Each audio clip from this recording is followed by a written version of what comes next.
ये कहानी है किशनगढ़ के छोटे से शहर की। ये ठेला हटा मेरी गाड़ी के आगे से। बेटा रुक जाओ, आगे गाड़ी खड़ी है। बेटा किसको बोला? रोहन रमेश का ठेला पलट देता है। बेटा ये क्या कर रहे हो? अरे रोहन रुक, क्या कर रहा है? तुझे पता नहीं है ये गरीब बहुत तेज होते हैं, बेटा बेटा करके पैसे लेते हैं। रुक जा यार, तुम मेरी गाड़ी के आगे ठेला लेकर आए कैसे? रमेश रोने लगता है और बोलता है, बेटा तुमने तो मेरे सारे फल खराब कर दिए, मैं क्या करूँगा? मुझे क्या पता क्या करोगे? मेरी गाड़ी के आगे तो अपना ठेला लेकर आए क्यों? तुम्हारी इतनी औकात ही नहीं कि मेरी गाड़ी के आगे अपना ठेला लेकर आओ। ऐसा कहकर रोहन और सचिन गाड़ी में बैठकर वहाँ से चले जाते हैं और रमेश अपने ठेले के पास बैठकर रोता रहता है और अपने फलों को देखता रहता है। फिर ऐसे ही शाम हो जाती है और वो अपने घर चला जाता है। घर जाकर वो अपनी बीवी आरती को ये सब कुछ बताता है। आरती तुम्हें पता है वो कितना बदतमीज लड़का था, उसने मेरे सारे फल गिरा दिए। ना जाने कैसे बदतमीज होते हैं और इनके माँ बाप इन्हें क्या संस्कार देते हैं। हाँ सही बोल रही हो तुम। अपना दीपक कहाँ है? दीपक अभी नहीं आया। रमेश, उसकी पत्नी आरती और उनका एक बेटा था जिसका नाम दीपक था और वो बहुत गरीब थे। रमेश फल का ठेला लगाता था।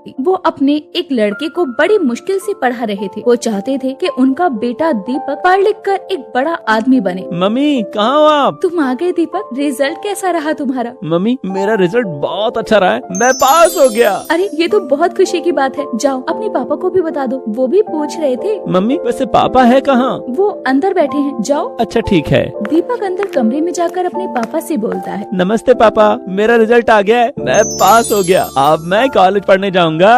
ये तो बहुत अच्छी बात है बेटा। हाँ पापा, और मेरे इतने नंबर आए कि मुझे स्कूल वालों ने खुद ही कॉलेज में दाखिला दिलवा दिया है। ये सही रहा, तुम बहुत लगन से पढ़ना। उसी के चलते उसे एक अच्छे कॉलेज में दाखिला मिल जाता है। दीपक कॉलेज जाता है। इसी कॉलेज में रोहन और उसका दोस्त सचिन भी पढ़ते थे। अब दिसंबर की ठंड पड़ने लगती है। ओप्स सॉरी, मेरे से तुम्हारे कपड़ों पर चाय गिर गई। कोई बात नहीं। रोहन तुम क्यों सॉरी बोल रहे हो? इसकी औकात है तुमसे सॉरी लेने की? औकात तो नहीं है, पर इस गरीब को पहले तो कभी कॉलेज में नहीं देखा, आज पहली बार ही आया है। रोहन ये वो बच्चे होते हैं जिन्हें ओबीसी और एससी के सर्टिफिकेट के थ्रू कॉलेज सीट फ्री में निकलती है। ये सुनकर दीपक को बहुत बुरा लगता है, पर वो वहाँ से चुपचाप चला जाता है। चाय का मजा तो किरकिरा कर दिया। चल हम गरम गरम सूप पी कर आते हैं, सर्दियों में सूप पीने का मजा ही कुछ और है। हाँ चल। रोहन और सचिन गाड़ी में बैठकर सूप पीने के लिए निकलते हैं। फिर कॉलेज की छुट्टी होती है और दीपक अपने घर आ रहा होता है तो उसे रास्ते में एक छोटी सी लड़की सड़क के किनारे रोती हुई दिखती है। बेटा क्या हुआ,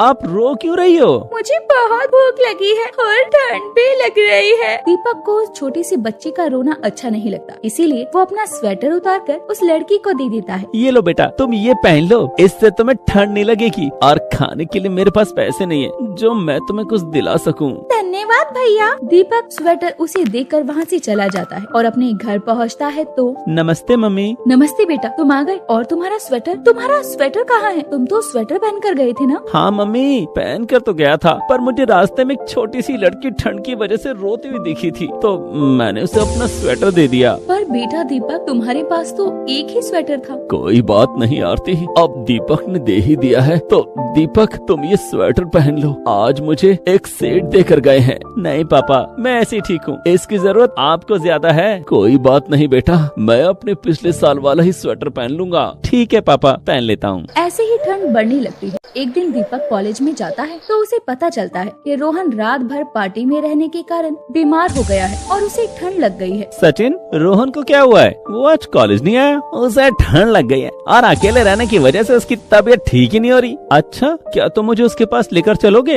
हाँ जरूर चलो। सचिन दीपक को लेकर रोहन के पास जाता है। रोहन की हालत बहुत खराब होती है। रोहन ये देखो तुमसे मिलने कौन आया है? दीपक। हेलो रोहन, तुम्हारी तबीयत कैसी है? मुझे बहुत तेज ठंड लग रही है। अरे तुम्हें तो बहुत तेज बुखार है, तुमने दवाई खाई है? मैंने दवाई खाई है। चलो मैं तुम्हारे लिए तुलसी अदरक वाली चाय बनाता हूँ, इससे तुम्हें आराम मिलेगा।